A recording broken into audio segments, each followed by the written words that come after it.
is that you get conflicting, disparate information from every source that you look at. But the great thing about Matt Katz's operation is that it's centralized and founded on hours and hours and years of research. So it's cohesive and continuous, and a great resource. And I just wanted to throw out there, he's working with us to offer some of his on-demand workshops at a 20% discount for all of you. Anyone that registers through our website gets 20% off. It's pre-recorded, watches these like workshops, and there's 3 of them. One is basics, one is mid-range glazes, and then one is the Unity molecular formula. So those are up now, and you can register for them anytime. And then we'll be handing over your registration information and money to Matt Katz, and then he'll send you the invite to the workshop. So that's just something we're offering. It's 20% off of this price. So that'll be up through July 25th, I think. So it's online. Perfect. Yeah. So this is just going to be, dipping our toes. But if you want to take the dive, go take Matt's class. I highly recommend it. Anyhow, all right. Well, we will begin dipping our toes right now. Just right off the bat, we'll talk about what a glaze is. So there are a couple big dogs we have to talk about, and I know we're not really going to talk about chemistry, but some of it is important. So there are a couple constituent ingredients in glazes. The primary one is a glass former. Silica, some of you are familiar with it, silica glass. If you've ever seen transparent glass, windows, etc., they're silica based. It's a clear material, but for our purposes, it's fired at far too hot of a temperature. Silica melts, raw silica melts at 3,200 degrees Fahrenheit, which is at least 1,000 degrees above cone 10, which is really the peak of what potters fire at. So that is a problem for us. So the second constituent ingredient in a glaze is a flux, which is an active melter. It basically lowers the melting temperature of silica when they're combined. So we have glass formers and fluxes, and then we have anti-fluxes or refractories. These are mainly sourced through clays. So if you think about a brick, bricks don't really melt, and that's used to stabilize the glass. Since we're firing glass on sort of complex objects, we don't want it to just melt all over the place. We want it to melt a very specific amount. So we use fluxes and refractories to balance that and find the right temperature. The fourth ingredient, which is not as necessary to talk about, it's kind of an ancillary thing, hypothetically, is colorants. So obviously everyone likes color. Color is important, and it is kind of a secondary discussion. So briefly, when we talk about temperature in ceramics, sorry, don't mind my bandaged finger there. I sliced myself on a glaze shard. You have to be careful in all walks of life. When we talk about temperature in ceramics, we generally refer to cones. So these are some melted cones. We have cone 11, which is just softening, cone 10, which has gone down, 9 and 8. So cones are a physical representation of temperature. They're more or less sticks of glaze that are formulated to melt at a specific temperature with specific heat work. Temperature, though, isn't really as relevant on its own. Time is a big factor in that as well. So you can take something up to 2,000 degrees if you have an electric kiln in 2 hours, but it'll be totally different than taking something up to 2,000 degrees in a gas kiln over 14 hours. There's a variety of heat work that happens as the glazes melt. Having them fluid for longer periods of time creates different effects. So we use these cones to reflect that and get a better read rather than just looking at a pyrometer, which will give us the temperature. It's a little more arbitrary. This is more grounded in reality. Cones were originally developed. You would just take a stick of the glaze that you were using, and you could look into the kiln and see that that glaze was melting, and you'd know that the glaze on your pots was melting. So you knew that you were good to go and you could stop firing. It's actually interesting, you know, before that, potters would fire by the color of the flame, which is actually still the most accurate way to read temperature besides cones. In industry, they actually have machines that read the wavelength of light from the kiln, and that gives the most accurate description of the temperature based on the heat. But for our purposes, cones are great. They work really well. So cone 10 is the general standard for pottery. There are a couple others, cone 6, which we'll talk about, and cone 04, which is kind of the black sheep. Cone 10 is not totally arbitrary. It's the temperature at which we can form a durable glass with just carbonates, clays, and silica. Can you say that again? Yes. So cone 10 is not totally arbitrary. It's the temperature at which we can form a durable glass using carbonates, clays, and silica. So there are real material reasons that we use cone 10 rather than cone 13, cone 9, etc. And that is a more complicated thing that I would leave to Matt Katz to get into. But it's basically the point at which we can melt silica in a reasonable way, in a durable way as well. Cone 6, we introduce, and to a more dramatic extent, cone 04, we introduce boron, which is a low temperature glass former. Silica is a high temperature glass former. Boron is a very low temperature glass former. Sometimes boron is considered a flux because it does lower the melting temperature of things because it's a low temperature glass former, but it's not exactly a flux, even though it may behave like that. So Max, just to clarify that, would you say that, well, I think this is to be true. Silica melts at 2,300 degrees on its own. Are the glass furnaces 2,300? I believe it's 3,200. Okay. That's why we need the fluxes to bring it down to our level. Okay. So yeah, glass, if you've ever done glass blowing or anything like that, those furnaces operate at a higher temperature than ceramic kilns.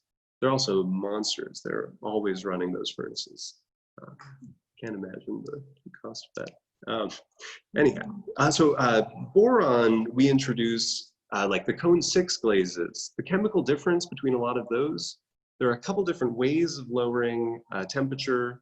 One, you can use less silica and less clay to bring down the melting temperature. So there are more fluxes, but in doing that, you throw off the durability of the glass because the selection of the fluxes and the proportion of fluxes to your silica and alumina will become unstable. So boron is a much better way of lowering that temperature. And the lower you go, the more boron you need, and that it creates material constraints. Like cone 04 glazes use a lot of frits, which are industrially produced materials that like settle out to the bottom of your bucket more. There are some physical constraints that occur, but they're basically high boron glazes. All right, just trying to like give you guys a little peek into what's going on inside your buckets. So inside your buckets, you have all of these powders, powdered silica, powdered clays, powdered fluxes. The fluxes are coming from feldspars and carbonates, like calcium, strontium, barium, zinc. And you mix all of these things into a slurry, apply them to some spongy bisqueware, and you melt it, and you're good to go. In a nutshell, very simple. It's great. But in reality, question number 10 from Nuto talks about how do I not get overwhelmed applying glazes? And this really is a problem. I'm still in that stage myself. It's very overwhelming. Ceramics really is a two-part medium. The wet working is only half the process, and glazing is the other half. It is no joke. It can be very easy, you know, you can just dunk something in, but there are a lot of subtle considerations that we can go into. So maybe we'll start with the difference between oxides, slips, glazes, mason stains, and underglazes. Chemically, they all use a lot of the same things. Some are involved in others. So oxides, we have chrome oxide here. These are available in the community center glaze barn here for free use. Chrome is great. As you can see, it's kind of this army helmet green and very similar to the raw state it's in, which is why I'll use it. It's just a little easier to describe because there's less of a transformation in the kiln. So oxides behave, they're generally used as our coloring agents. So they're added in small amounts into our glaze buckets to tint otherwise clear glazes. And when they're applied, I like to think of oxides versus a glaze with an oxide, something like the difference between using ink as an oxide, which is really thin, but can be really punchy or washed down. You know, we call these oxide washes because they are really thin and behave in that same way. You can get a really, really thin layer of an oxide wash, and if you add a really thick layer of an oxide, it'll behave a little bit more chaotically. So oxides on their own aren't very durable or food safe necessarily, but when they're trapped either under a glass, so this was painted with an oxide and then dipped in a clear glaze. It's encapsulated in glass and is durable and safe. And the same if it were suspended in a glass and fired as such. You'll see the difference is not very dramatic. There are a couple issues here where the dryness of the oxide wash has created some spots where the glaze didn't really adhere, but for the most part, pretty identical. It is a lot easier just to go at it in one go and have a glaze with the oxide in it. But of course, probably the most famous example, blue and white porcelain, where you have white porcelain with a clear glaze, and then decoration is done with cobalt oxide. Cobalt is responsible for almost all the blues involved there. So those are oxides. And while they may appear simple, I briefly talked about flux selection, and I really don't want to take that dive because it's a lot. It's frankly too much. But just to give you another idea of how much it is, so this is chrome, and this is also chrome, and this is also chrome. The colors that are produced by chrome and other colorants are affected by the fluxes in the glaze that you select. So this is a calcium base, that army helmet green. This is a zinc base, that sort of pastel-y pink. And this is a chartreuse yellow. So while it's hypothetically simple, you add a colorant into a glaze and you get what you might expect. Sometimes the fluxes that are in the glaze will dramatically alter the color that's produced. This is why, you know, when you layer glazes, sometimes you'll get a completely unexpected color reaction because the fluxes that are different in two different glazes will blend and the color response will vary based on that intermingling. So that's one thing to keep in mind. We'll talk about layering a little bit later as well. Yes, do me a favor and try to put your mic on that call. Oh, sure. This might help reduce that though, I'm not sure. Yeah, and feel free if there are technical, I guess they're probably typing too. Anyway, other things to keep in mind, very simple, but also a real pain in the butt. is the thickness of application. So an oxide, colors a glaze. Here's a copper green, nice and simple. But you can increase the concentration of the color either through adding more of it into the base recipe or by applying it more thickly. So this is about a 2-second dip on a test style. And this is a 2-second dip on the bottom and about a 6-second dip on the top. And then, whoa, nice and glossy. And then this is probably about 8 to 10 seconds. So you can see the thicker it gets, the higher the concentration of the colorant involved, and the more of it you get, the darker that green gets, from that nice sort of minty into almost a black, depending on the light. Is that true only with transparent glazes, or would you get that effect with opaque matte glazes, for instance? That's a great question. With transparent glazes, like this is probably the most digestible version. Some colorants are a little more complicated based on thickness. So here you can see this sort of autumnal explosion. It's been double dipped. It's been double dipped on this corner, 2 4-second dips, and in the center, 1 4-second dip. But as I was dipping into a test bucket like this, the very top of it was in there for a couple seconds longer than the top edge here.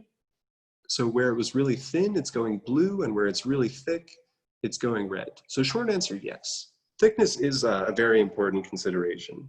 And there are a couple other ways that it comes into play. All right, I'm gonna try and lift up 5 tiles. So here we have our shop white glaze. It's kind of a nice toilet bowl white. No nonsense. Cone 6. This is called Folk Art White. It's a Cone 6 basic glaze that's in a lot of books. And it's a little hard to see the texture here, but my general purpose here is that this glaze is incredibly stable. It's really great. It's totally trustworthy. These are all fired at the same temperature. I'll try and see if I can get a better gloss reading on them. They're all fired at the same temperature. The one on this far side was dipped for 2 seconds. This was dipped for 4 seconds. This was dipped for 8 seconds. And then the most important difference is here. Even a totally stable glass, a totally stable glaze will run if it's applied too thick. So that is one of the most important considerations with thickness, especially working in a communal studio, especially one that charges fees if there are drips. So things to consider, don't get it too thick, or if you do, try and prepare for that as best you can. And that leads into a discussion of geometry. So geometry is really important. Back to underglazes. Oh my God, my rudder, thank you. Underglazes. Underglazes are formulated in industry. They're great, they're trustworthy.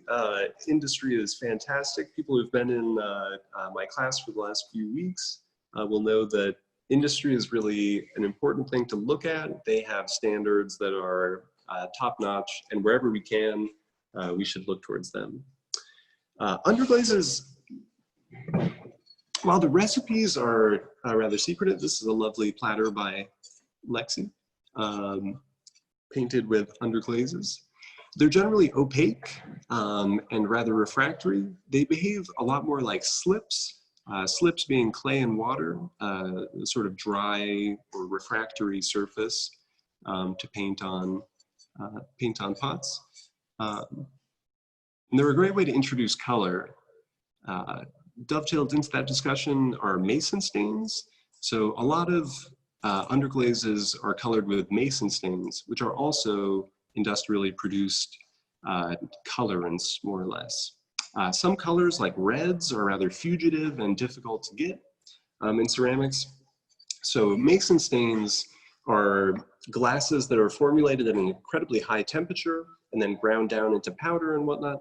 And you can introduce them into your glazes or into your slips and get strong, vibrant colors without chasing down, you know, specific chemical reaction, copper reds, etc.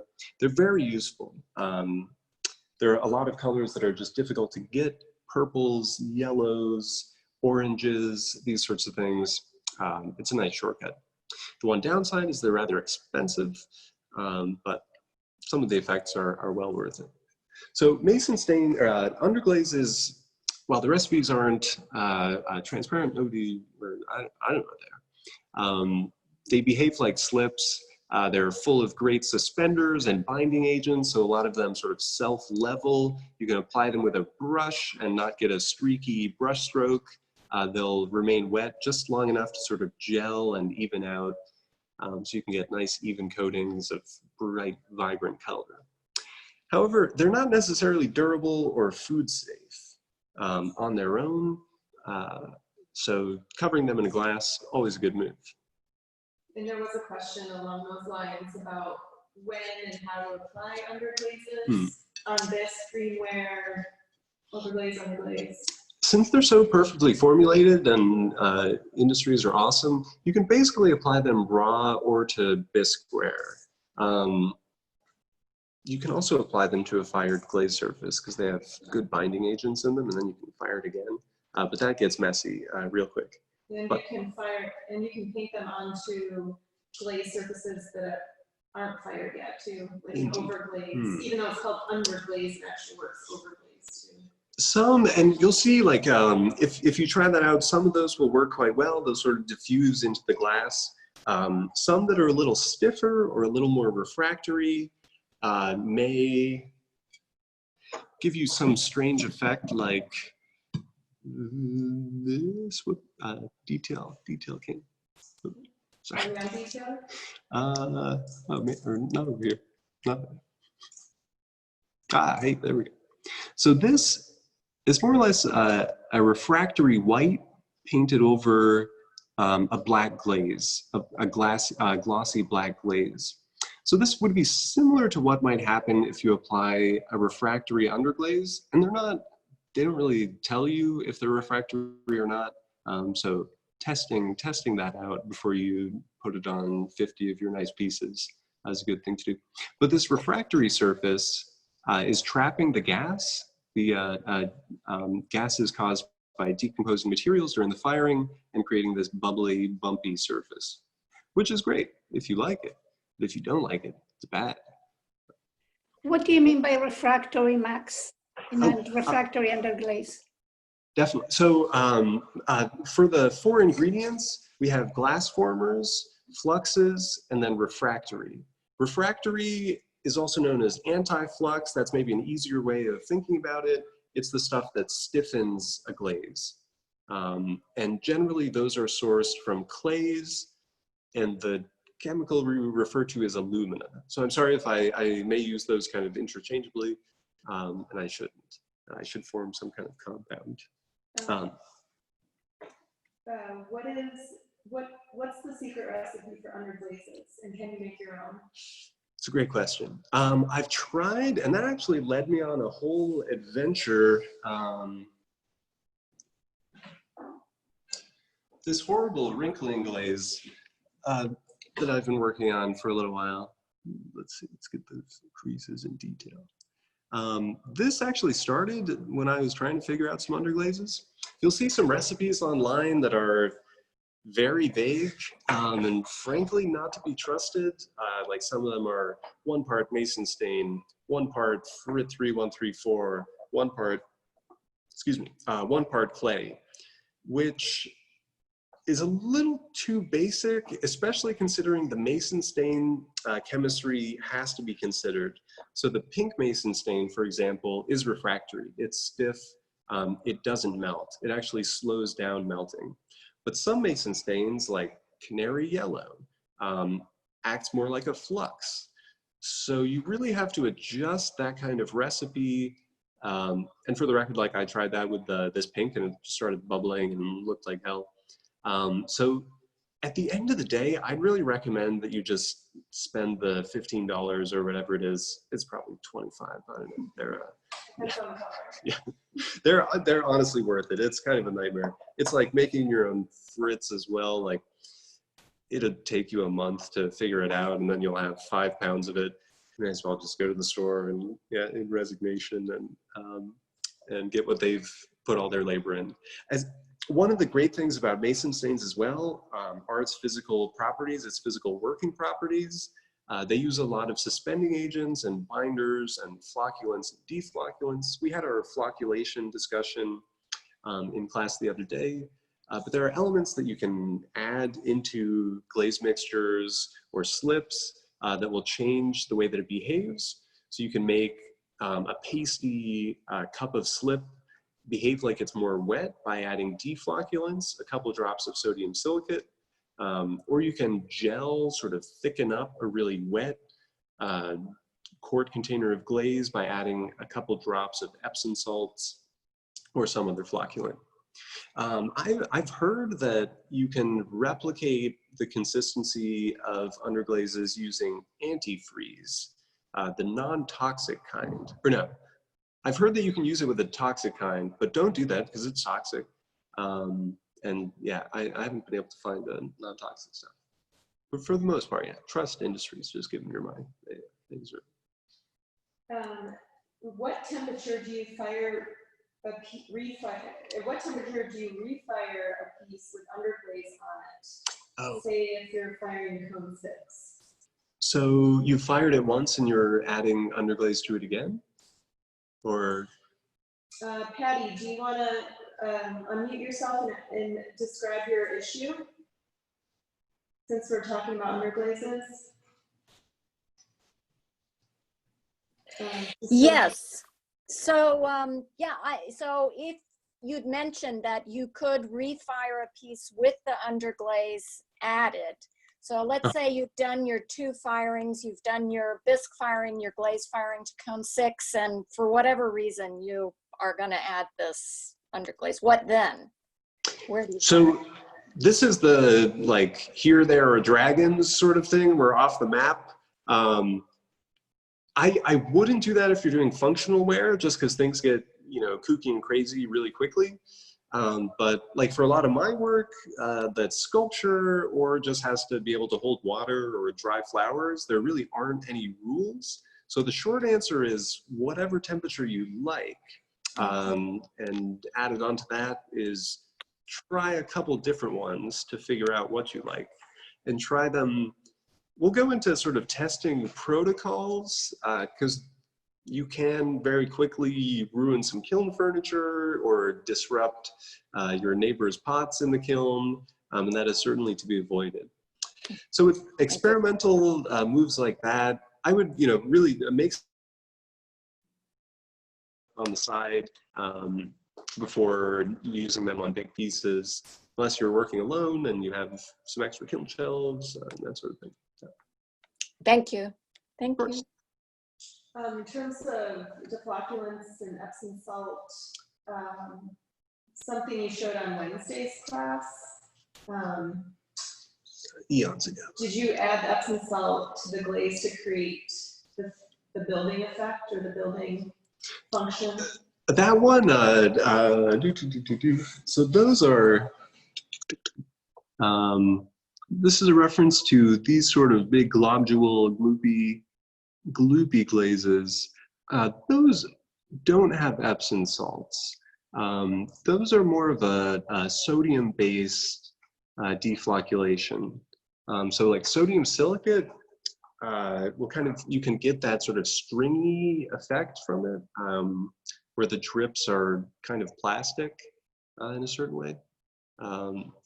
Short answer, I'm real cagey about that recipe, but yeah, it's a whole world of fighting with water and figuring out what qualities you can get out of a single slip, just with proportions of Epsom salts and sodium silicate. There are a lot of other, Darvan as well is a great deflocculant.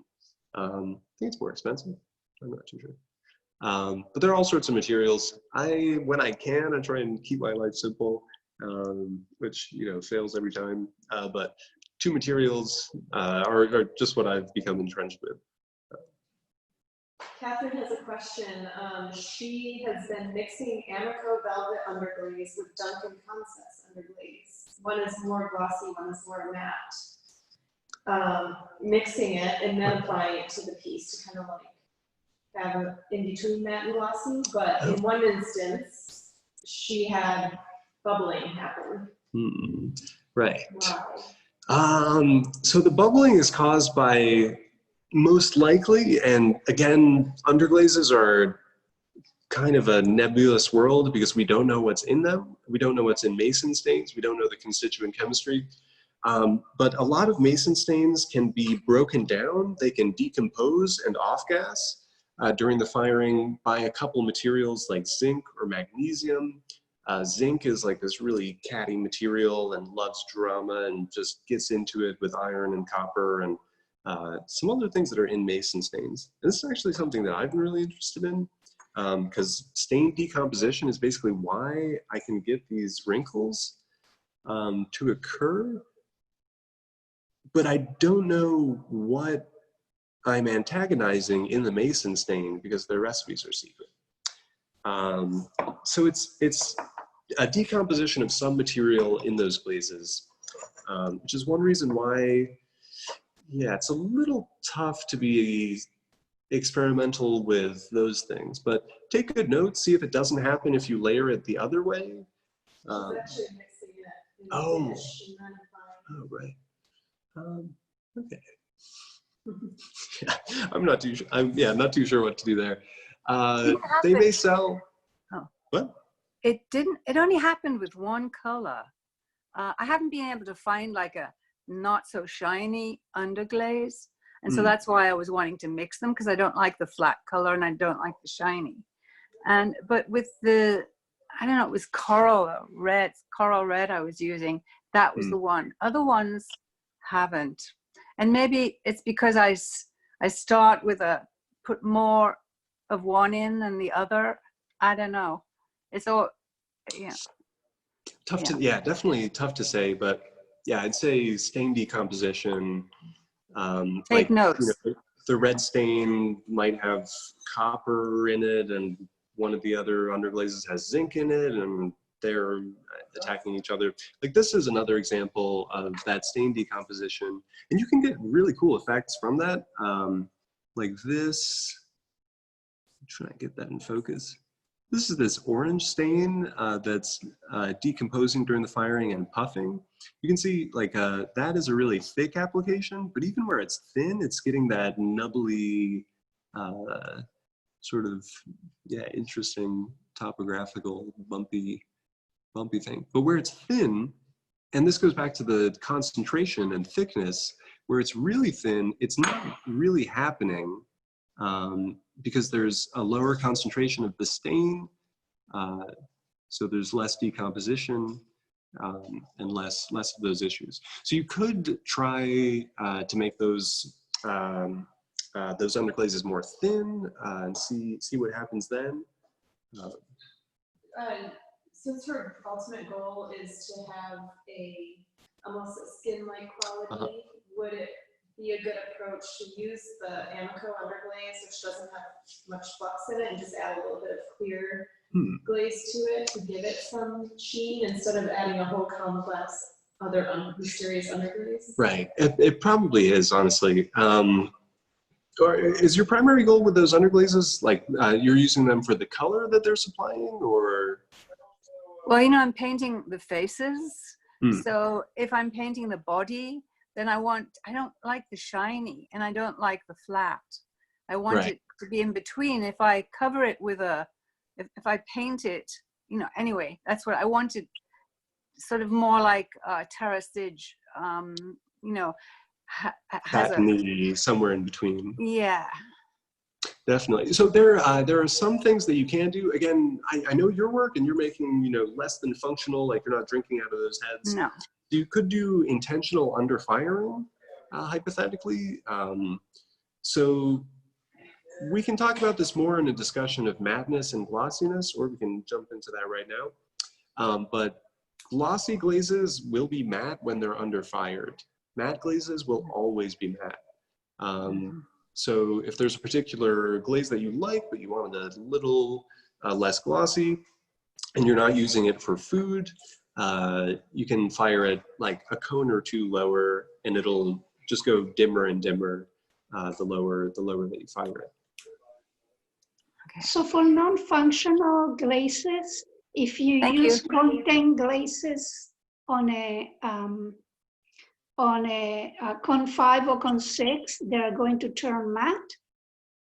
They'll be under fired, definitely. And again, with sculptural stuff, the rules are totally out of the window. You can do whatever you like. You can fire a cone 10 glaze to 1,000 degrees, 1,200 degrees under fired, and well, like a slip. yeah, exactly. There are just no rules. It's all based on what you want or what you're trying to get at. What did Carla said that you said yes? Carla said something. I said that if the cone 10 glaze only goes to 1,000 degrees, it might look like a slip. Yeah, 1,000 degrees is like comically low. That's like room temperature by ceramic standards. One important thing to note is that almost all of the melting action that goes on in your glazes, say a cone 10 glaze, will be in about the last 100 degrees Celsius of the firing. So a majority of that firing time is just gaining heat, and all the materials are inert. That's why you can tumble stack bisque kilns, because they're only going to 800 or 1,800 degrees Fahrenheit, and almost no chemical change is going on. They're not softening at all. But when you get to cone 10, there's pyroplasticity. The clay body is actually like slightly molten. So you have to, keep that in mind. But really, all of that melting action happens at the tail end of the firing. And that's why we have these cones that are formulated about 30 degrees apart as far as temperature is concerned. But the heating rate, we already sort of touched on that, comes into play. But, the difference between cone 9, cone 10, and cone 11 will definitely affect your glazes. So if using a high cone glaze on a low temperature makes it matte, what happens when you use a low cone glaze on a high temperature? Will just fall off because it crystallized too early? Excellent question. So overfiring, and this is definitely one where tread lightly and take precautions, especially if you're in a communal studio, because overfiring gets dicey pretty quick. Basically, it'll become more and more fluid, especially glossy glazes. It'll become more and more fluid as you go up, and it'll just thin itself out and behave like water. I'm wondering if I have a good. I was thinking your toroid might be a good. Well, so if you want to do that sort of thing, and you figured out a glaze and it melts like hellfire, but you really want it to melt like hellfire because it looks great when it does. I have in front of me, and this is common with crystalline glazes, macrocrystalline glazes, that run like crazy, and they have to run like crazy in order to grow these big crystals on the surface. You just put them on, I have this really unsophisticated just clay disc that I pinched out, and the piece is suspended on wads so that I can just snap it off and then sort of shoddily grind off the bottom afterwards. But this just catches all of that horrible glaze and protects your neighbors and your host kiln shelves and all of that. I'll just touch on this as well, but I do the same thing with my test tiles because especially when I'm getting started, I'm just really walking in the dark, trying to figure out what a tile will do. Some of them do run like crazy, and I want to protect everything. So I make these little boats that hold hold my textiles at 45-degree angle, and there's a little, edge in the front. You can see it. It's good evidence of it protecting a kiln shelf.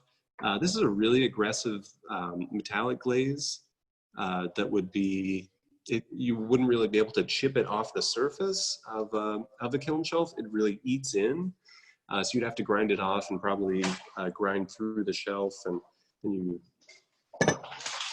bad practice. Can you talk a little bit about the actual textiles and why the 45-degree angle? Definitely. So 45 degrees is kind of just a nice middle ground. You get the most information about flow properties, where something is flat, unless you're firing flat work, in which case fire it flat. I've been doing some test tiles for Kayla's tiles, and since they're going to be fired flat, fire them flat. But these 45-degree angles are great. They give you a sense of how it would flow on a form. Vertical is fine, but it's a little too aggressive.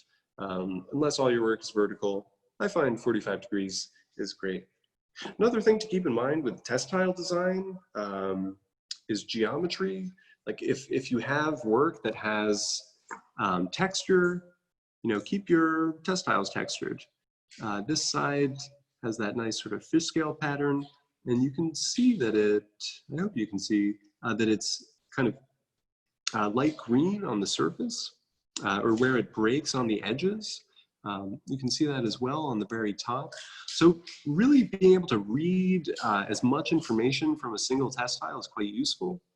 On the other side where it's flat, you can see that there's none of that green, which is quite interesting. If you had a flat test tile and you tested this glaze, you might be like, oh, fantastic, I made this blue, and then you put it on your textured piece and it comes out green. You're like, well, what happened? Just to build on that concept, you want your test tiles to reflect the kind of work that you make. So if you're a thrower, you want to throw your test tiles. If they're flat, put them flat in the kiln. If you leave pinchy finger marks on your work, you want to have that in your test tile. Definitely.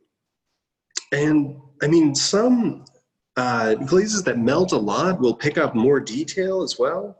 I'm trying to find a good example of a really thin, glossy glaze that picks up. You can see the texture of the canvas mat that I made the test tiles on. You can see like every ridge. So yeah, be sensitive to these surfaces. The throwing lines will break and pick up glazes differently. And yeah, geometry, the curves that you use are also important things to keep in mind. I just use generic, rectangles, even though I make curved work, just because they're the easiest, frankly. If you look at Ceramic Materials Workshop's Instagram page, he has these beautiful, like, ovoid egg, like half egg shaped test tiles that are fantastic. And they have a little glaze catch thing designed in them. So, but he's a professional. Max, to go back to the toroid, can you talk about what that modding material is? And is that a cone 6 piece? Yes, I have to admit, I've been going lower and lower. I used to do all cone 10, but now I've made my life a lot easier. I just do cone 6. It's faster. There are less variables. Gas kilns, you tend to at least be a half cone off, here and there. Placement in these big kilns affects things. Cone 6 is great. It's quick, easy. Kilns are smaller. I'm impatient as all heck, so I can get a piece out the next day after I load it. I got off track. Yeah, this is cone 6. What is the wadding? What is the wadding underneath? Whomever. The wadding is literally just my reclaimed clay body, the same as the waster slab that I use. If you've ever done wood firing, they use a more refractory type of wadding that has alumina hydrate in it, sometimes with more sand and things like that, because things get a little nebulous in wood kilns. Maybe the front is at cone 14, and you really have to have a robust clay body to keep those on there. But this is just an easy way to give it some lift. If I were a rich man, I could use stilts, but wads are quick and easy. All right, And thank you. what I do, I either glue them to the bottom of the piece. I've started using more and more, like 6 rather than 3, just to give it more stability in case one of them gets erratic and rolls off or something like that. But yeah, just a nice little way to give it some lift. If I had it straight on the waster slab, it would glue it to the slab like crazy, and then I would probably break everything trying to get it off. So yeah, just minimizing the amount of surface area where it connects and where the glaze flows over. Max, your yeah. chartreuse glaze, the chrome based, that one right there. You didn't say what, you said that the pink was zinc based, but what is the chartreuse based on? Barium. Thank you. Yeah, and again, like some colorants are a little more consistent between glaze bases. Some are a little more active, like chrome. Chrome is that army green a lot until it's suddenly not, and it's suddenly something totally different. While we're on that, this is also chrome. So we have pinks, we have pinks and yellows, and greens and reds from this one colorant, all more or less in 1%, 1% or lower. So just to stress that flux selection is no joke. Backtrack a little bit. Can you talk about the clay body and the effect that has on underglazes, but also glazes? So, and this is something that Matt Katz has talked about, and I have to say, I feel kind of on edge agreeing with him 100%. His general notion, just because like I want to believe my eyes, his general notion is that the glazes stay completely the same. It's just an issue of perception. So here we have, whoa, 2 clear glazes. Sorry. I have all these nice dusty tiles. So here we have the same clear glaze fired on porcelain and fired on the Black Mountain, I believe. And you can see, you know, it's a light blue on the white and it's a light blue on the black. But since they're glossy, it's just the underlying clay body that's tinting that color and making it appear darker. So with glossy glazes, that's definitely something to consider, just the opacity of these glazes. I don't have an appropriate example of matte glazes, but since they're opaque, they basically should be the same on either clay body. And that is generally my experience, but it just feels weird to totally agree, because sometimes I feel like they do change. How about underglazes? Do they behave the same way? Underglazes, I have to say, I almost never use underglazes, just because I'm a cheapskate and I've never wanted to pay the money, but I've surrendered to that. If I need a red slip, I'll use some underglaze. Generally, yeah, they should stay the same on clay bodies because they're so opaque and they basically act like another layer of slip on the surface. And that's for color you're speaking of, but some clay bodies with manganese in them may affect the glaze and that like makes it pinhole and stuff. Right. And that, yeah, it can also be a thickness issue. And yeah, Black Mountain is probably one of the more troublesome clays in that way because it does have manganese. Iron as well, like iron off gases, it starts to decompose at a certain point and will release oxygen. In gas kilns, there are a couple of reasons we use gas kilns, but the main reason is so that we can reduce iron. There are 2 materials that get altered in reduction, and that's iron and copper. Iron is really the big dog there because it's in everything.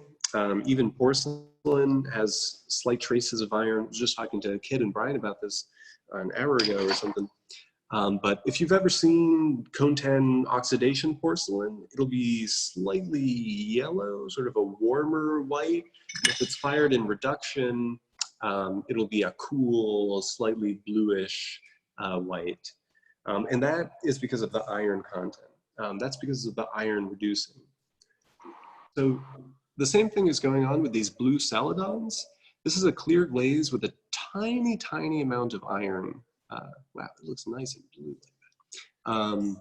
With a tiny, tiny amount of iron. This is just another thickness thing. Thicker here than there, more concentrated, more color. So that tiny, tiny amount of iron is dramatic enough to make this blue. If it's fired in oxidation, it's kind of yellow, kind of unpleasant yellow. Along the same lines, there's a question about what's the best red clay body for hand building that will work with a clear glaze so the red clay is obvious. Oh, oof. Like Mexican pottery. Like Mexican pottery. Interesting. Well, that is a great question, and I have to say it's pretty complicated. I don't know, and I can't really make many recommendations because I tend not to glaze the darker clays that I use, especially with the clear. You may find terracotta bodies, they have this ghosting effect where there'll be like a cloudy haze on the surface if you use the clear glaze, and that's from phosphorus content either in the clay body or in the glaze. It's one thing to keep in mind. As far as preserving the redness of the glaze though, I'm not too sure. I think a lot of those Mexican pottery, at least they used to be lead glazes. Oh, lead. We're not going to talk about lead. Don't use lead. It's dangerous. Yeah, and I mean, like the Mexican pottery that I think of is more or less unglazed or uses terracage, and you get that burnished, semi-glossy sort of surface, but it's still a clay surface rather than a glazed surface. Again, like a thinness, a really thin application of a clear would be a good way not to drown out the color of the clay body. Cool. Great. There was a question about what do you use to sand the bottom of the toroid? Oh, we have a diamond angle grinder, which is great. Works quite well. And frankly, yeah, I would recommend an angle grinder, one of those handheld things, rather than a disc grinder, a belt grinder. I forget what those called. One of the mounted ones that spins like crazy. I find those to be a little more unwieldy, frankly. With this one I can plop it down, usually put it on like a towel or some kind of surface, and then I can grind these up. I have to say this one is quite messy. You can see one of the wads was kind of glued in there, and when I knocked it off, it made a little crater. Don't judge me if I lost one. Matt, I have a question regarding something that you said at the beginning, and I don't know if you're going to address it. You said Please. that the rate at which the temperature goes up changes a lot the quality of what comes out. Can you address that a little bit? Absolutely. Perfect timing, too. Yeah, I'm sorry. It's like a hydra. Every topic leads into 4 others. So one of the other reasons that we use gas kilns as opposed to electric kilns, unconsciously or not, is because of the rate of heat work in the climbing and in the cooling. So a lot of kind of special effects, crystal growth, whether in microcrystalline, which is matte glazes, we should talk about that, or macrocrystalline, has to do with the amount of time that it's fluid. So these are some tests I've been doing for Kayla. She has this lovely glaze, and these are fired in oxidation, but the same theory applies with gas kilns and reduction. Gas kilns are almost 3 times as thick with their brick walls as electric kilns, so they naturally just contain heat. They'll cool for 36 hours instead of 6 hours, which is pretty darn dramatic.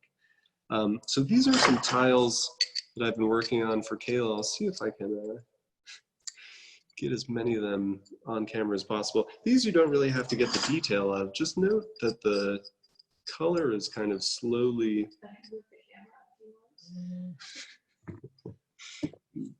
What cone? These are cone 6. Let's see.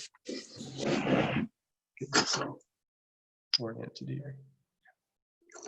I have these nice flat arms.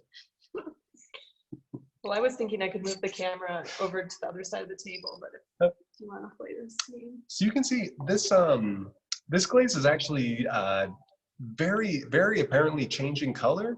And these are all cooling cycle tests. So this was fired with no cool. This was held at 2100, about 100 degrees below cone 6 for 4 hours. This was held at 2000 degrees for 4 hours. This was held at 1900 degrees for 4 hours. This was also held at 1900 degrees for 4 hours. Sorry, double take there. And this was held at 1800 degrees for 4 hours. But this is an example of a macrocrystalline glaze. You can see there are tiny discs growing on the surface. So not all glazes will behave that way. But this is what I mean when where special effects are affected by. Hopefully you guys can see this. Where special effects are affected by cooling. So these are macrocrystalline, and I'll just show you like this nice one that we just got. So this one's like totally speckled and crystally and sugary and lovely.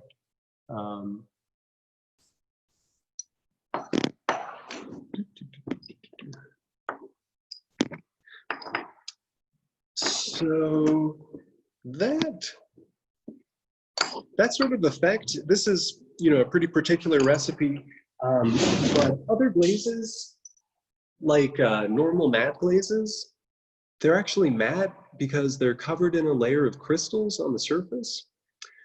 We've talked about silica and alumina a little bit. So these are silica and alumina crystals that form on the surface of the glass while it's firing. A glossy glaze is glossy because it's totally fluid. The surface is about as flat can be. So it reflects light. It's like a single homogeneous surface.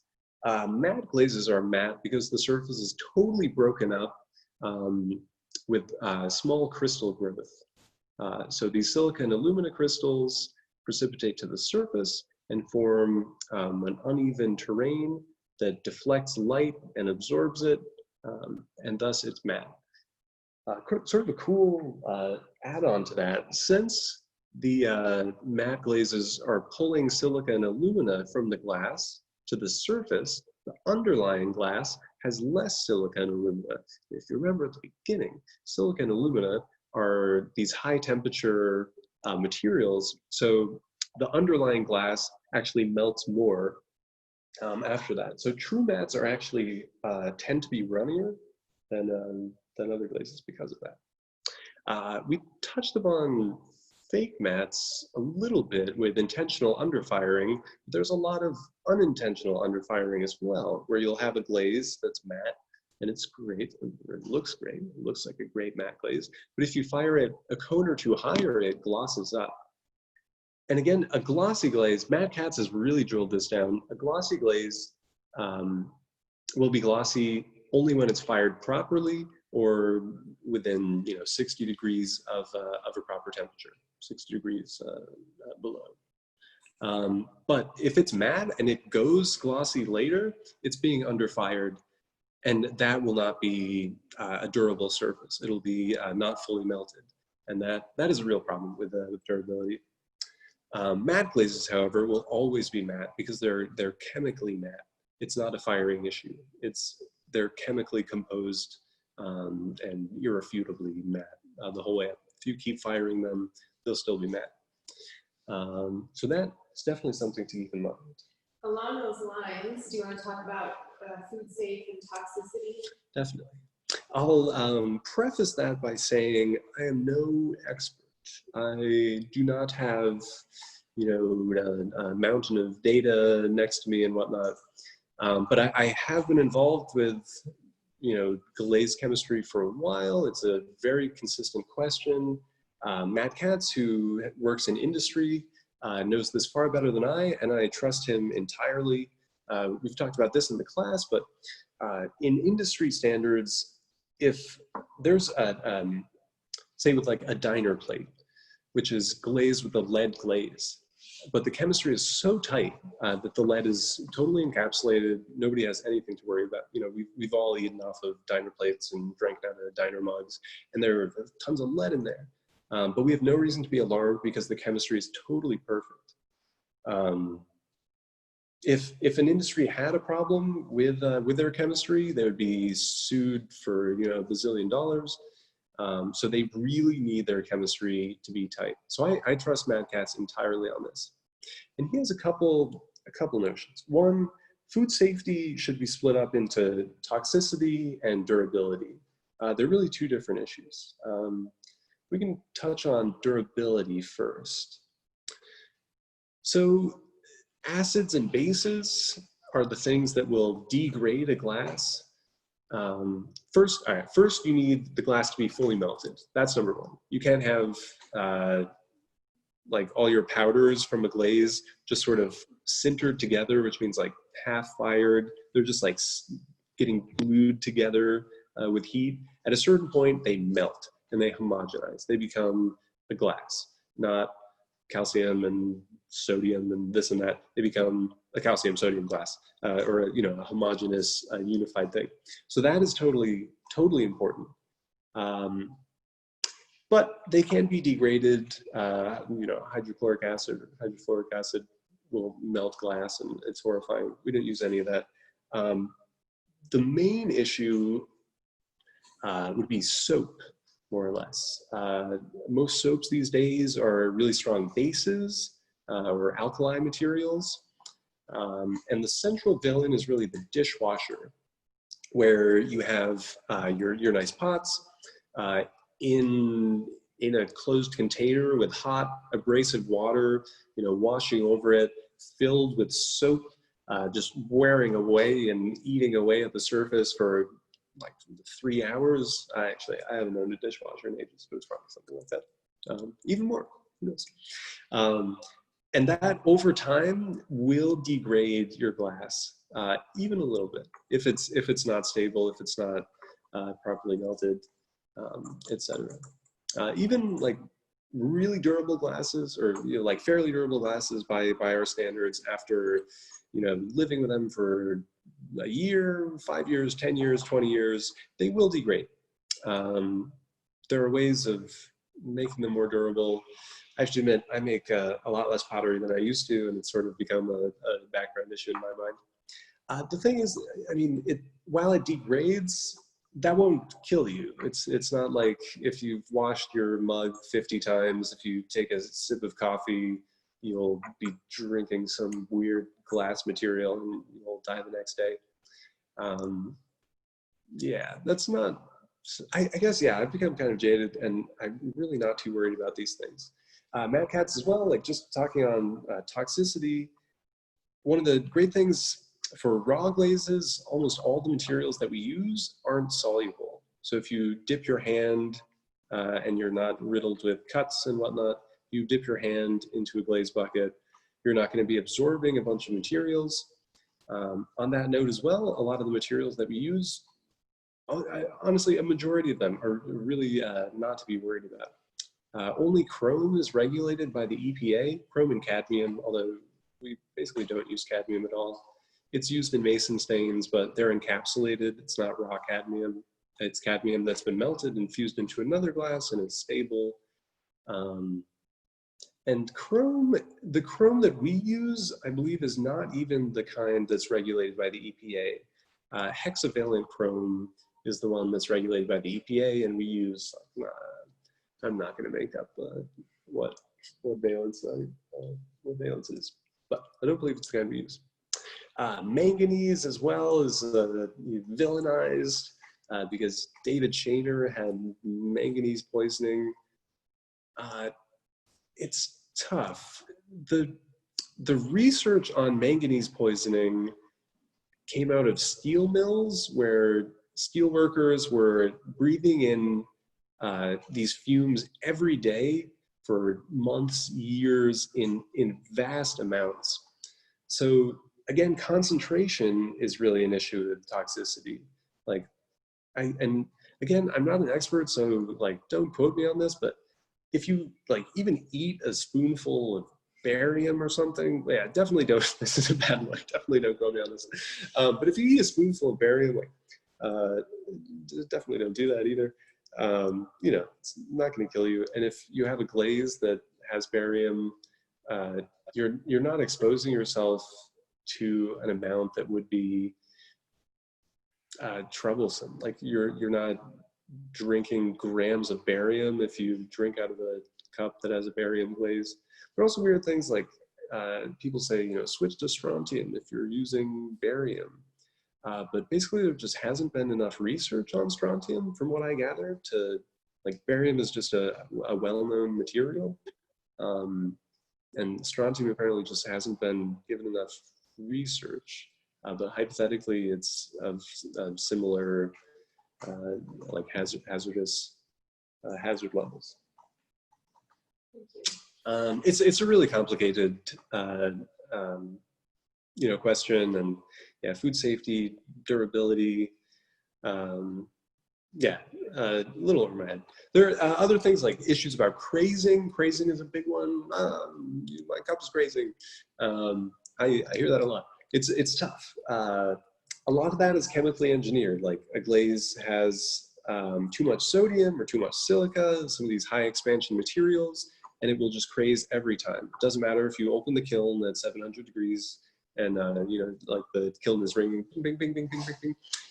It's just cooling more quickly, and that thermal expansion is, the reverse is happening at a faster rate. It's not because you open the kiln early or anything like that. It's engineered in the chemistry.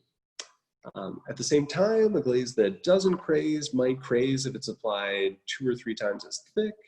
So thickness is an issue. Underlying clay body is an issue as well. Clay bodies have different thermal expansions, or individual clay bodies have different thermal expansions.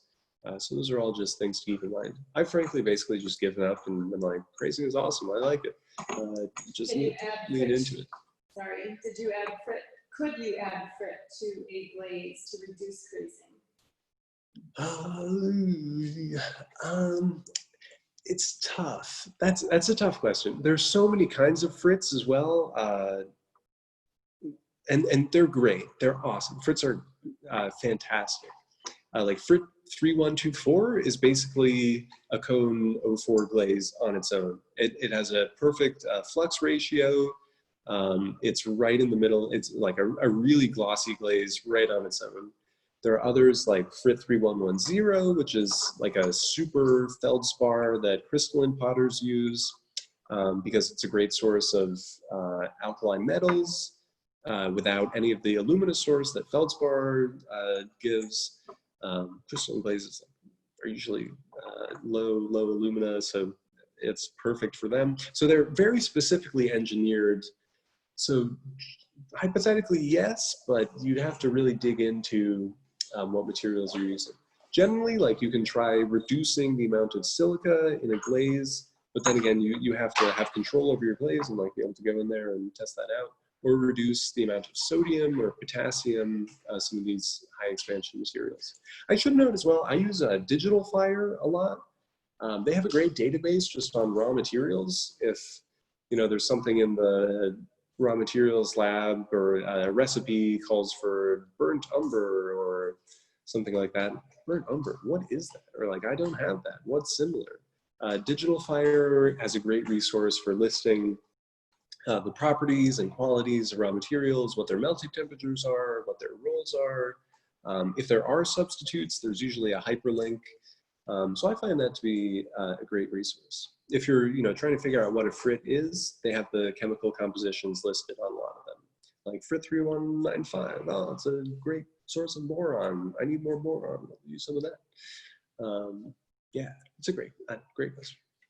What texture or geometry do you use in test tiles to best inform the behavior of the glaze? Basically, like, try and tailor it to the work that you're making.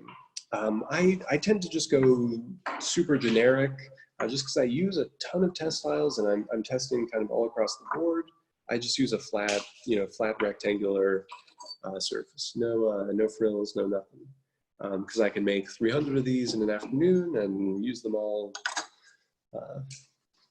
later. The shop tiles that we have here at the glaze barn are great. These stand vertically as well on their own in the kiln. And again, they have a textured side, so you can see how it breaks on edges, if it pools in areas, and then a flat side where you can get a better understanding of that. More importantly, when you're going about testing, it's important to try and be as systematic as you can, take as many notes as you can, take photographs. It's taken me a long time to figure out a way of going about things that where I can gather a lot of information. Because like if you put one test tile in a gas kiln, there's so many variables that you may very well not get a similar result when you do that the next time. So I do thickness tests, and my standard is 1 4-second dip. So you can see, I think we had talked about these, but this is sorry, so glossy. This is like a double dip, about 8 seconds, or 2 4-second dips, I should be specific. So I dip it once, let it dry out, and then dip it again. The same thing here. I've done what looks like maybe a 2-second dip, just a real quick one, let it dry out, and then I've double dipped it on the top. Just so you can get a feel for how things behave with thickness. We talked, thickness really is important for a number of reasons. And then if you have the opportunity to, if you have the facilities, test a couple different temperatures, like test it at cone 5, test it at cone 6. With my crystalline glazes, horrible pain, frankly, I'd recommend that none of you get into crystalline glazes because it's kind of just life-consuming, time-consuming.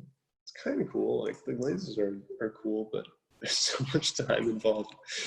I don't know, I'm full of, I have regrets here and there. But those glazes, I tested there are a couple variables besides just thickness. I need to test the peak temperature they get to, the rate that it gets to that peak temperature, and then the rate that it cools. Or I can test the rate that it cools to certain temperatures and then hold them there for multiple hours. And then it goes into, you can drop, like go to cone 6, 2230 degrees Fahrenheit, and then drop 500 degrees down to 1800 degrees, hold it there for 2 hours, and then you can bring it back up to 2000 degrees and hold it there for 4 hours, and then go back and forth. And weird things happen. But there, to get that much information, you have to be methodical and systematic and try and, see what's to one side of each tile. Like really map it out as best you can. Yeah, good question. Okay, so it's about 20 after 4. So I'm gonna give you a few questions. Perfect. Jan says, in layering, she wants to wipe on, wipe off an oxide or underglaze or mason stain to catch the texture on bisque. Can you comment which one might work best, oxide, underglaze, or mason stain? Mason stains generally need to be suspended in something. It's a little bit Wild Westy to go about like adding mason stain just on their own, because a lot of them do have different qualities. Some of them are just stiff and maybe won't even melt. Some of them might get a little glassy, but I'd recommend putting them in either a slip or a clear glaze in order to apply them, unless you're feeling Wild Westy and want to go for it and see what happens. Oxides are a little more straightforward in that. Like the oxide wash is sort of a classic wipe on like red iron oxide, and it'll sink into texture. And then if you wipe it off, you'll have nice dark crevasses. So I guess oxides are the normal go-to, but normal isn't always best. Have you ever encountered a glaze chemical that has been different from a different mine or batch that has caused you to recalculate glaze? Yes. Some materials should be watched out for. rutile, which is a good source of titanium, and it's titanium with like 10 to 20% iron. Can have different batches, and that should be watched out for. It's tough. Sometimes even different clay suppliers like zinc and wollastonite are kind of hydrophilic. They love water, and if they're stored for a long time, especially in a damp environment, they form clumps. Zinc especially is the worst. I did a residency in Mendocino, and it's like a jungle up there. And the zinc was just, huge. Like I would pour it out in like gravel. It was awful. So that's something to watch out for. I'd say, yeah, for the most part, the materials are pretty darn standard. America, we're lucky to have a clay industry that supplies good consistent materials. Yeah, although it certainly does happen sometimes, and it's tough. Like you can try and take a look at materials. I frankly, don't really know where to start. There are sometimes like there are just other issues. Like at some point I was testing all these glazes, and they were great and they were working, and then I started testing them again a couple weeks later, and they were just doing totally different things. Same recipes, same everything, and I was losing my mind. And then I realized I'd run out of one of these bags of Fritz, and the bag that I was using that had the same name on it, I turned it around, and there was the industry print of a different Fritz. So it's just using like a totally different material, and I was losing my mind. I had no idea what was going on. So there are some things like that that I would say probably happen more than like different batching, different lines. How about brushing versus dipping? Which do you prefer, or is it dependent on the glaze that you're using? And then what kind of brushes do you like to use? Ooh. She must know that you brush your glaze on. Well, yeah. That's a great question.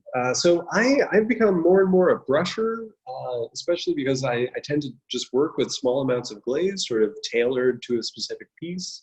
And still like kind of in a testing mode where I'll make a 500-gram batch and put it on a piece to see what happens rather than make a big bucket and commit to it. I guess I probably have issues with commitment.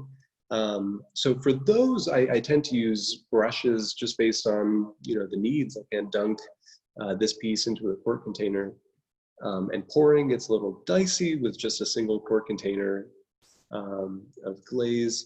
What kind of brush? I frankly do not know the name, but it's like the most generic bristly paintbrush, like a nice stiff bristle, at least for like this kind of glaze.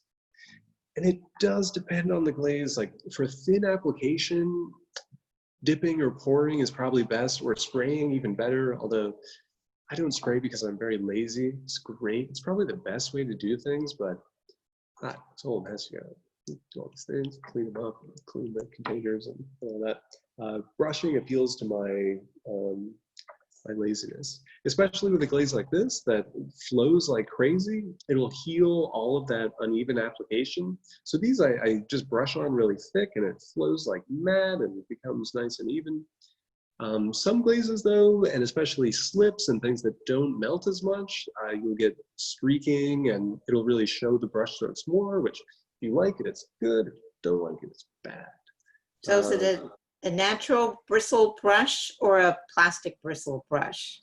Ooh, natural. Yeah, there are like sometimes for mixing test batches, I do like the plastic bristle because it helps me like break apart clumps of who knows what.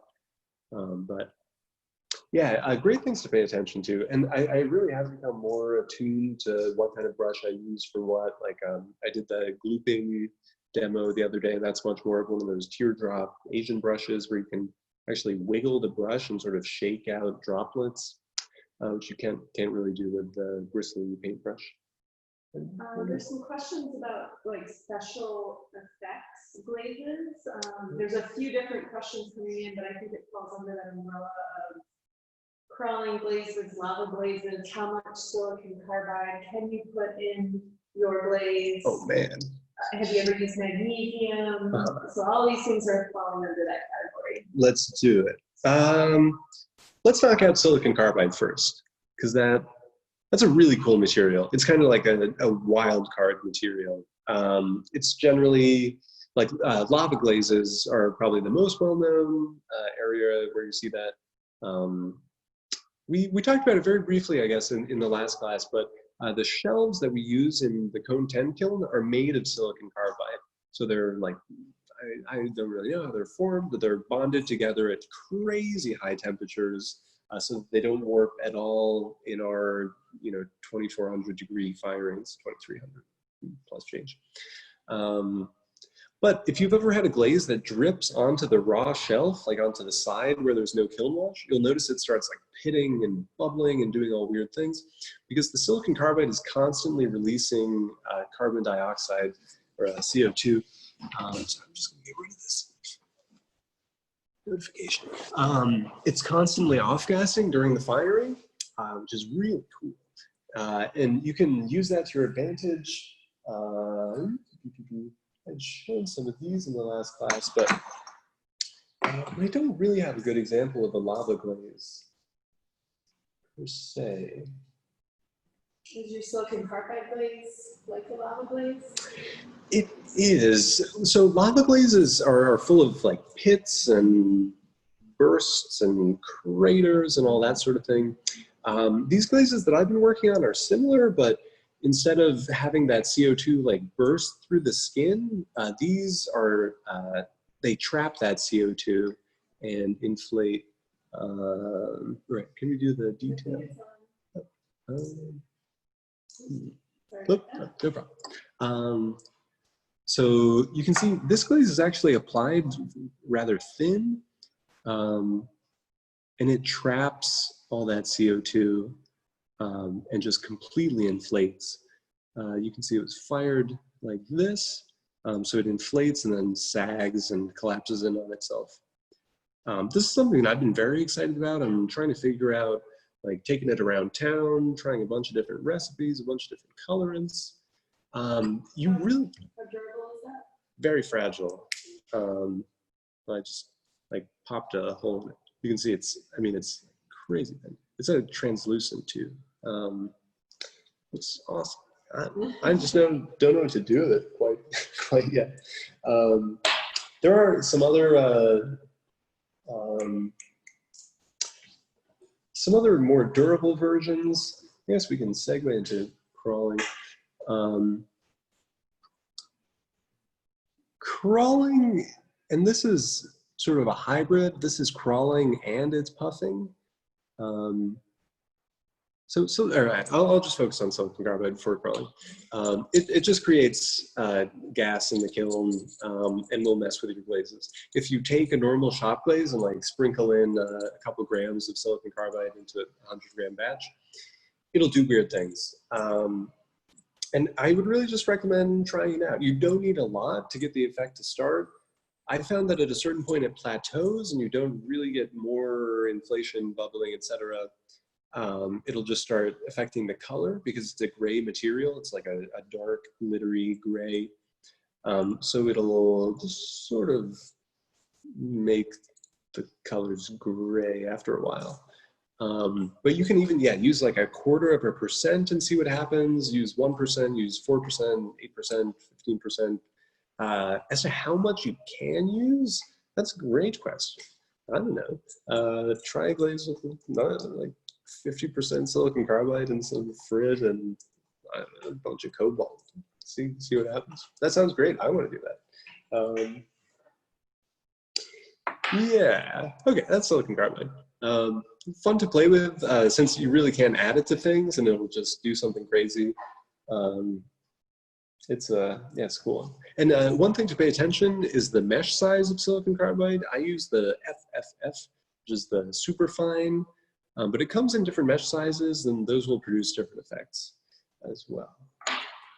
Some are, you know, a little bit more granular. So the FFF, sorry, the FFF is thinner than the 60 mesh?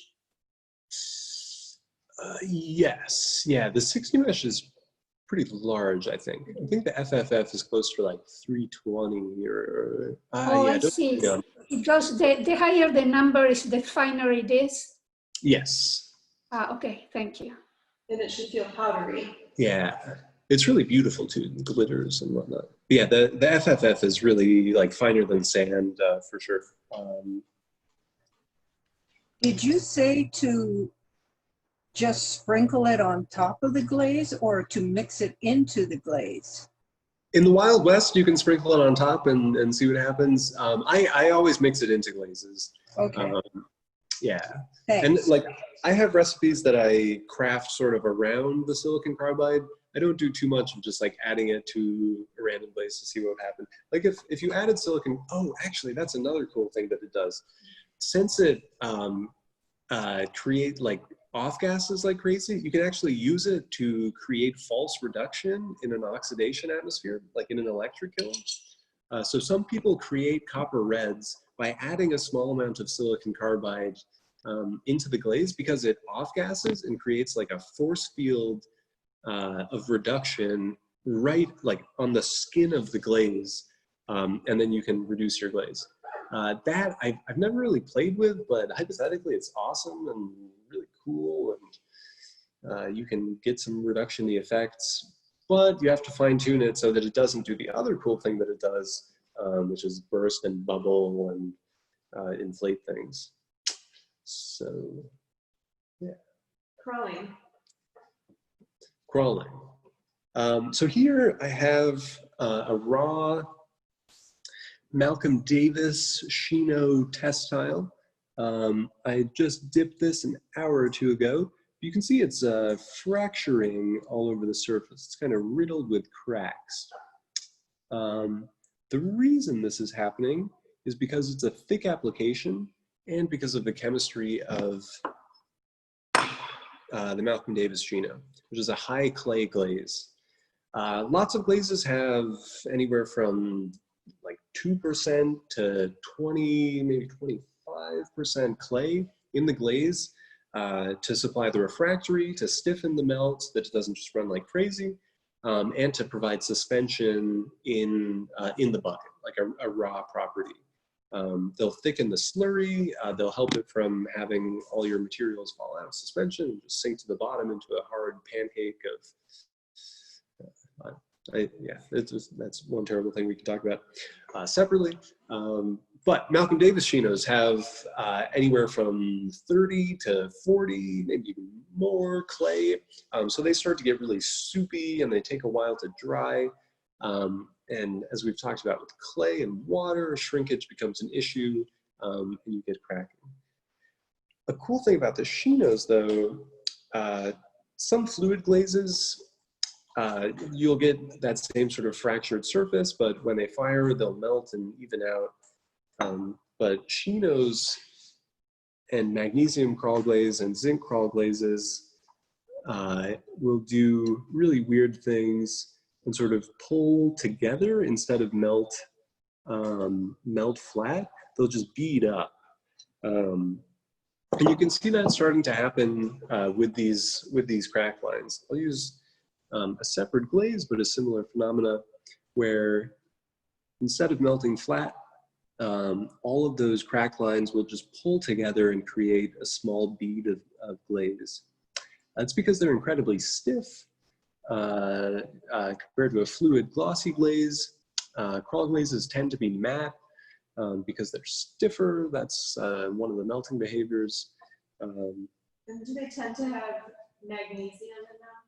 Common, so there are two big dogs here. I'd say magnesium and zinc. For a long time, I would hear people like take a glaze and I think I told Brian this.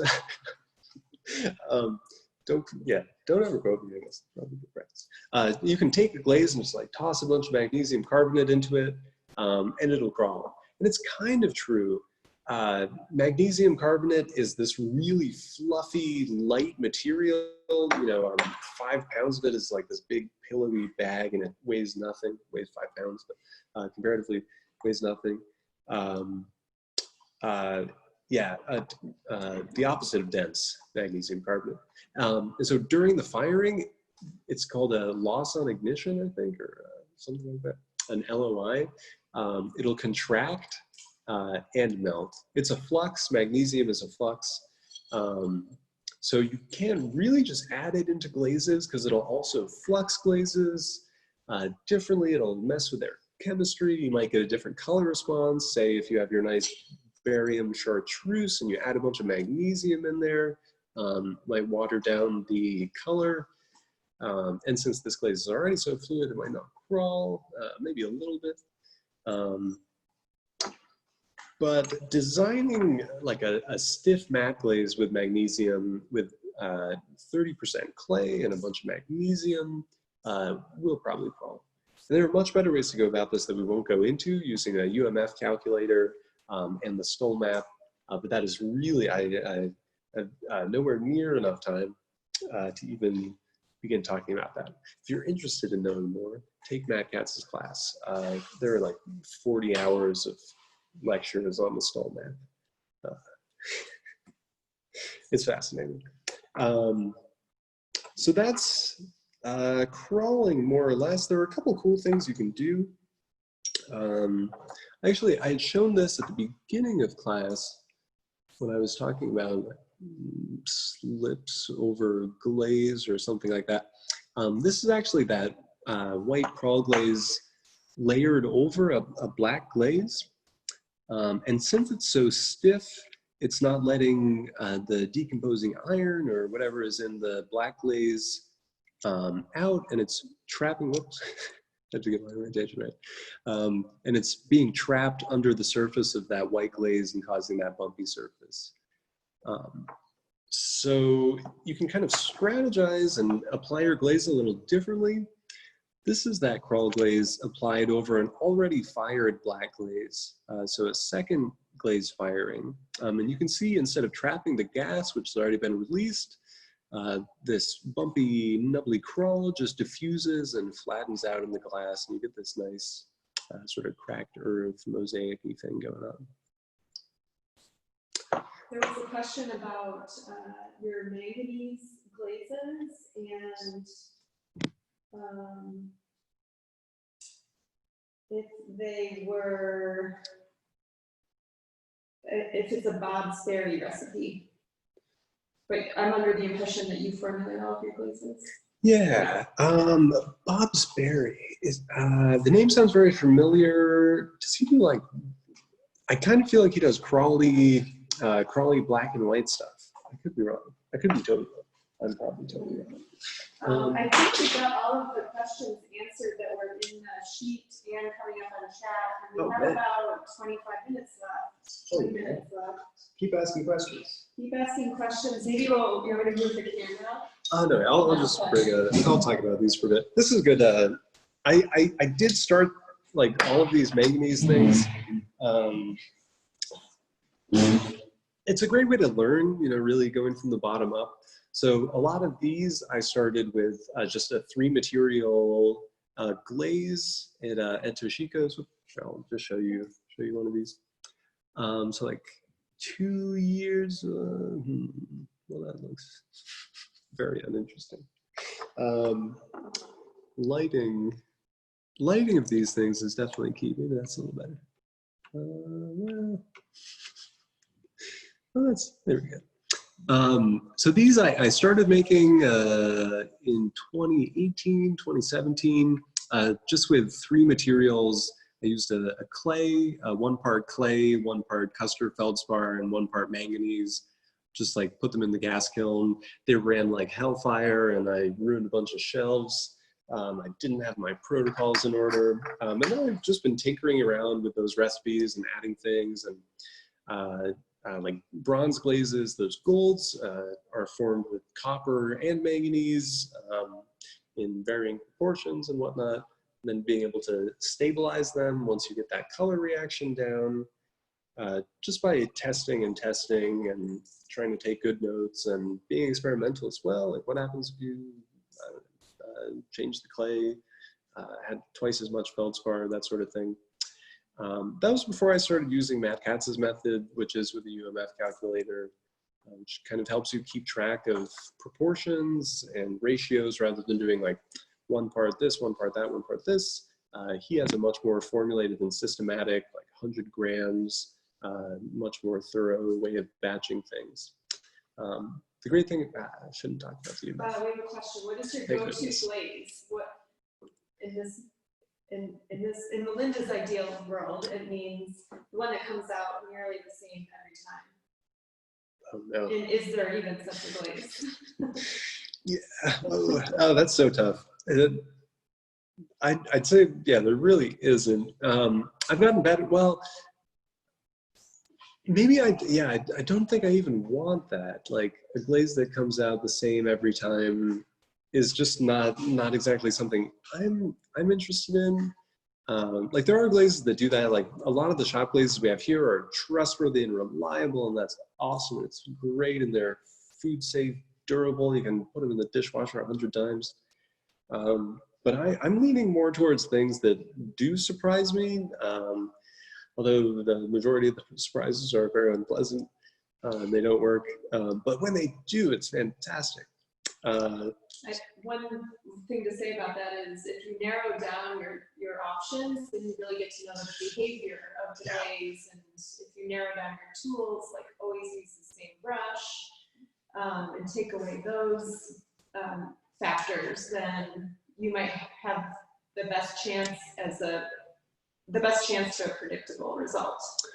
Take notes. I really highly recommend, even just like, for a while I would just glaze stuff like crazy. I started working at Toshiko Takezu's studio, and she would, just layer and brush 7 different glazes. She knew what she was doing, but I didn't, and I tried to copy her, and I would just layer 7 different glazes, and then half of them would come out terrible, and half of them would come out all right, and one would come out really cool, but I never knew what was going on. So really, one of the main things I've been doing is really taking notes. I've gone overboard. You don't have to do this, but I have like PDF documents with all the recipes and images of pieces and images of the test styles and images of the thickness tests and the cooling tests and stuff, and that is excessive. But if you can do, a smidge of that, like take photos of the pieces when they're raw, take photos of the pieces when they're fired, so you can get an idea of how you applied it, how the geometry is working. It'll help a lot. Really, try and get systematic, even a bit. It helps a lot. There's a good. I think maybe more important when we get that soda kiln. Yeah, atmospheric gets even more dicey. That's why I've been going more towards electric, because it kind of has much more narrow parameters. But gas has more variables, larger kilns, different cooling cycles, a little more uneven, more stacking variety because they're larger and whatnot. Soda kilns become even more complicated because there's reduction and gas, and then the introduction of atmospheric glass, atmospheric soda. Sodium, you form sodium silicate glass on the surface of pots, and it happens in kind of an uneven fashion, which is awesome. It's fantastic. You get crazy results. Soda firing is very cool. But it's, definitely a whole other variable. And wood firing even more so. Well, wood firing even more so. Any other questions? And feel free to unmute yourself if you want to ask directly. I have a question regarding this tessellated glazes that you just showed. What type of clay did you use? Was that ball clay or tile 6 or what? Oh, that is a great question. For a long time, for my old bronze glazes, I'd be like, I don't know why, but I use half of the clay involved as Ohm4 and half as EPK, and I don't know. But Matt Katz told me, and I believe him entirely, and it's made my life simple, I just use EPK. Chemically, they're very similar, but their particle sizes are different. So EPK is a little beefier. OM4 is really fine. That's another reason why these crawl glazes work, because they have OM4 in them, or the Malcolm Davis Chino. Sorry, not the crawl. Well, yeah, Malcolm Davis Chino. The crawls because it has OM4 in it. Because it's a smaller particle and it'll dry more slowly. Just like we've been talking about porcelain and groggy clays, the porcelain will dry a lot more slowly and violently. Ball clay will do the same thing in relation to EPK. It's a smaller particle size, it's denser, and then there are other, like bentonite is an even finer, like super ball clay, more or less, that you'll see in recipes with 2%. Because it's so fine, it'll suspend things really well. But chemically, they're totally similar. So besides those physical properties, like if you want something to crawl, sure, you like use OM4. But if you're just looking for silica and alumina additions from clay, I'd highly recommend EPK. I'm honestly very grateful that he told me that, because it was like. And what cone did you fire those? These are all cone 6. Did you ever try that glaze with a higher? Yeah, it was very uninteresting, I have to say. You do get some things like iridescence is very related chemically with these bronze glazes. If they're fired differently, if they're cooled differently, you can get iridescent effects. I think I have one on hand at least. But for the most part, they are fired to a specific temperature. Let's see, Oh, I this is like kind of, that. It looks like a raku. yeah, it's like a cone 6-y oil spot or oil slick sort of thing. I tested a bunch of these. You can also make iridescent crystals, which is totally crazy. And if I had another lifetime, I'd try and get into that. But Thanks. Max, Uh-huh. Kayla posted a board that was filled with your test tiles, and one of them looks to be like it's colored with rutile or umber or something. It's just gorgeous. It's got this orange tone to it. An Like orange a butterscotch. Kayla's. Oh, hey, wait. Have it there? Like this? Oh, it's matte and wrinkly. Oh.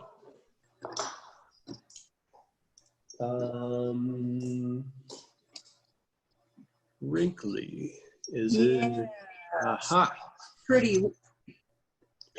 What color are you using for that? That's absolutely stunning. Thank you. These are iron.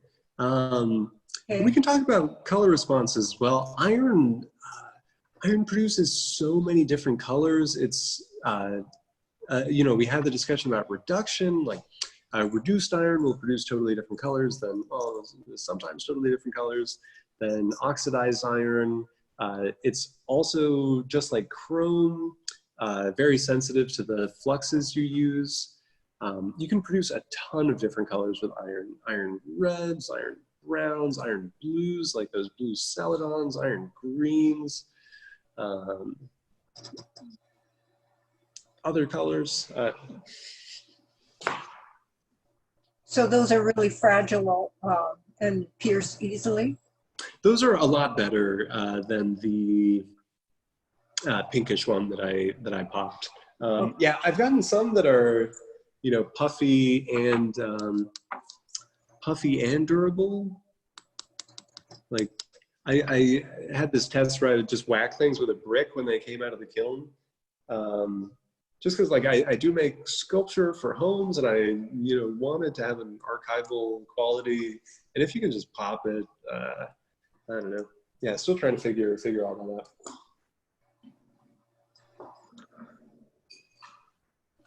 There's some other just like interesting. This is a mono puff. I think it's kind of just like a beautiful textile, like a little paint. Nice. Is that stains that you added to get that color? That's cobalt. Cobalt Just and cobalt? zinc. Mhm. Wait, sorry, what? Just cobalt? Yes, just cobalt. The green, I don't know if you could see that, but where it's stretching, let's see if we can get a nice,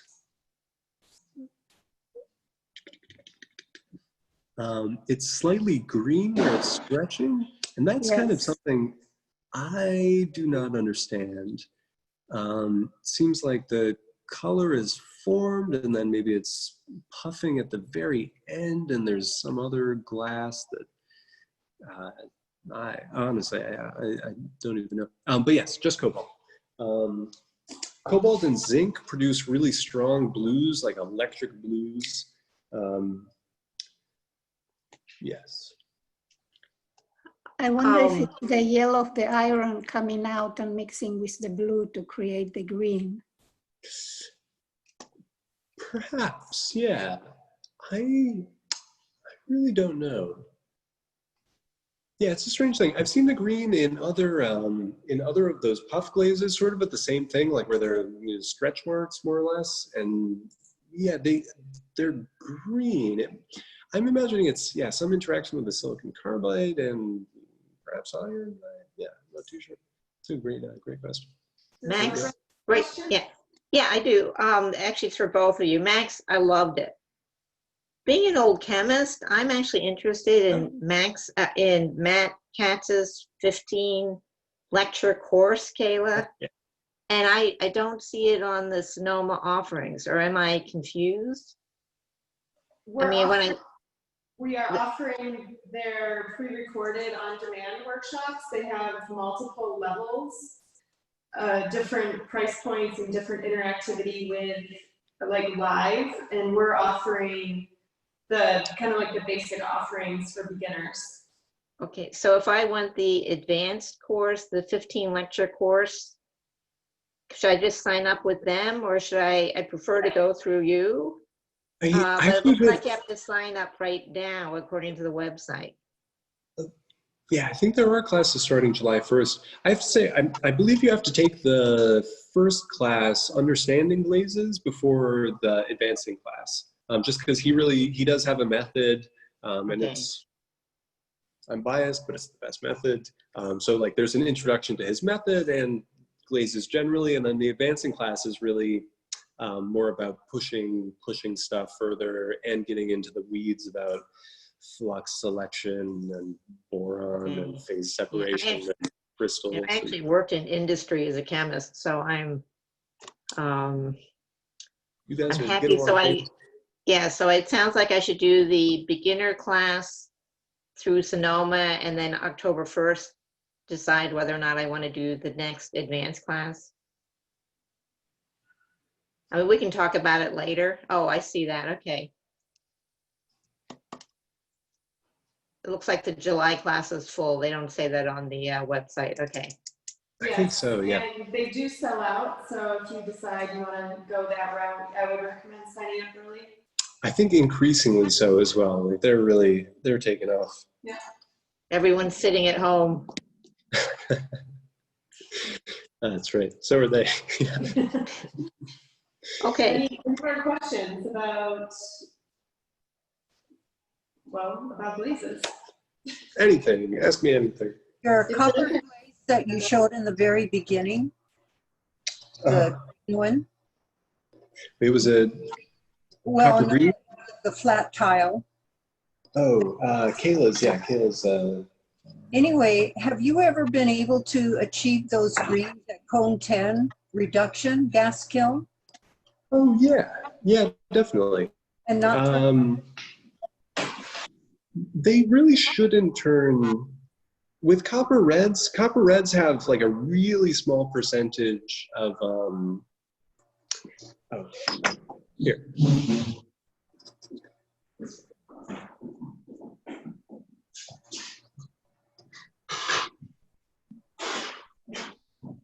Here's a good example. So this is a cone 10 vase with the in reduction as well.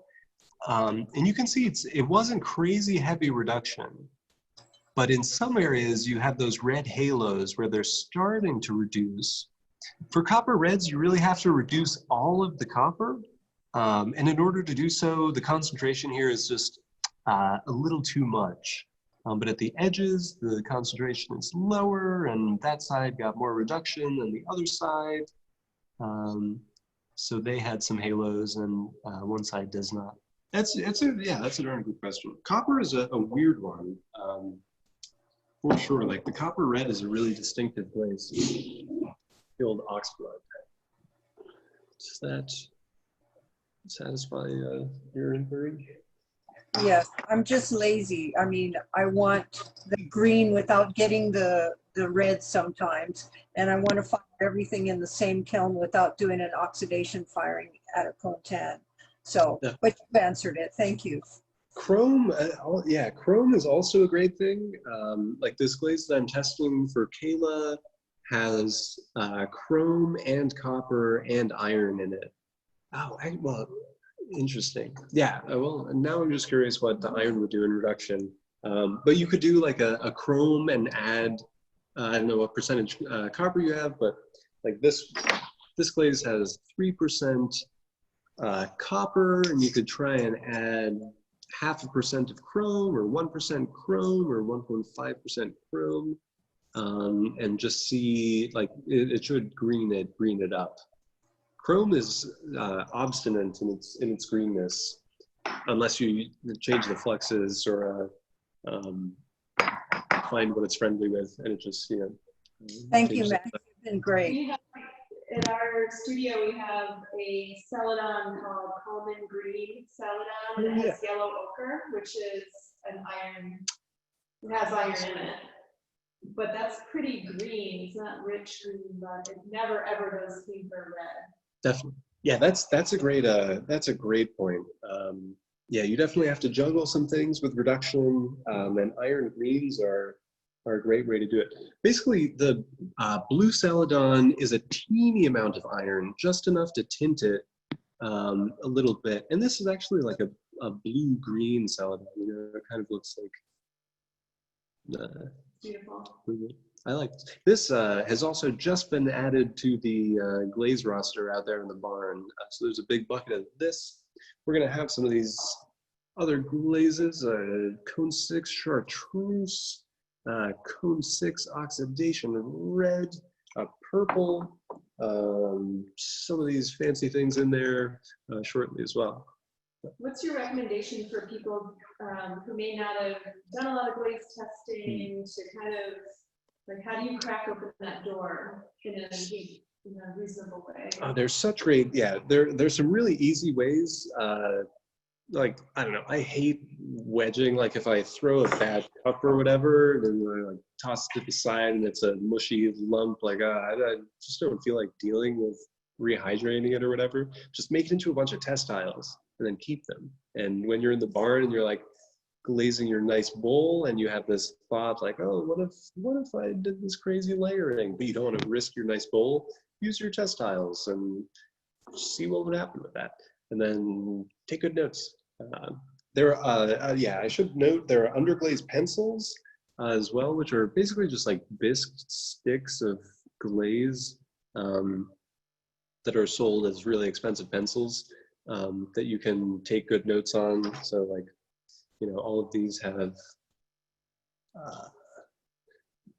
you know, you can take better notes than just working in a notebook. Oh, my secrets. Yeah, just make some tiles. Matt, I stepped a couple of times out, so I don't know if you mentioned that, but there is a good resource online, glazy.org. Glazy is awesome, yes. And Matt Katz is also involved with Glazy. It was started by Derek Au in Jingdezhen, the porcelain city. Yeah, great resource. There's a huge database. They also use a UMF calculator there and the stall map. So you'll see all the glazes there are mapped on this weird chart. That is the stall map.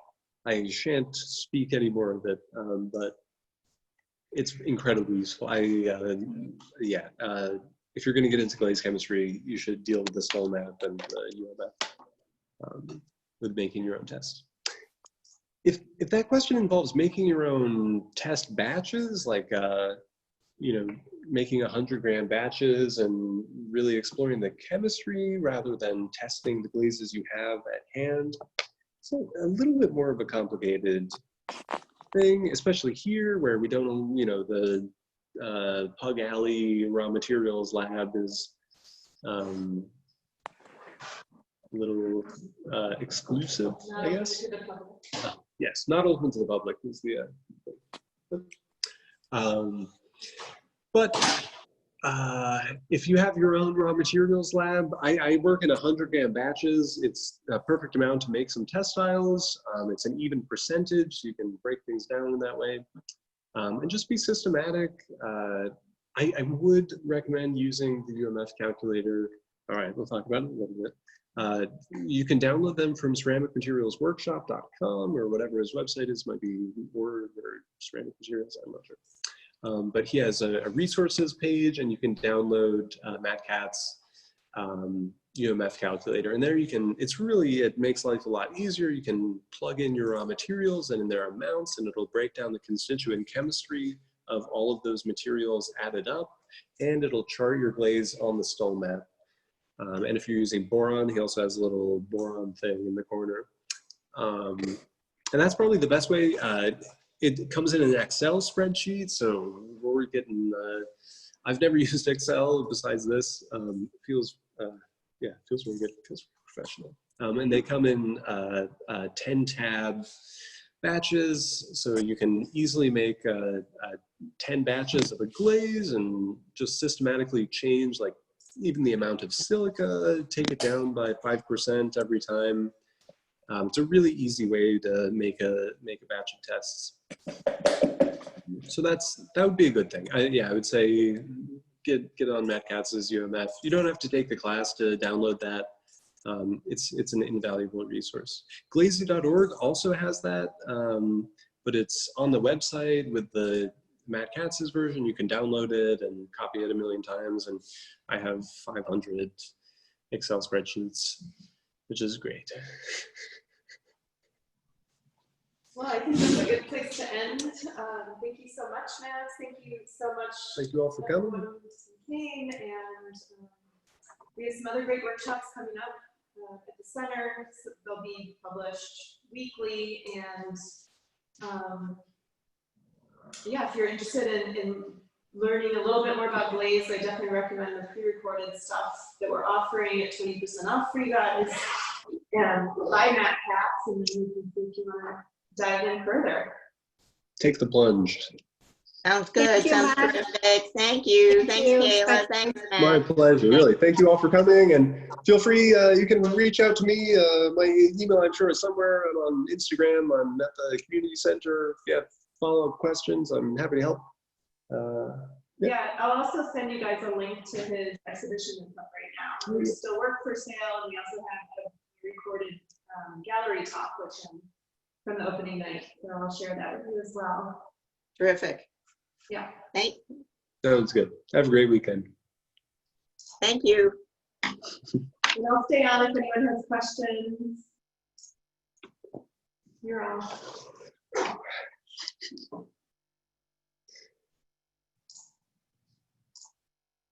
Thanks, everybody. Thanks. That was great. Yeah.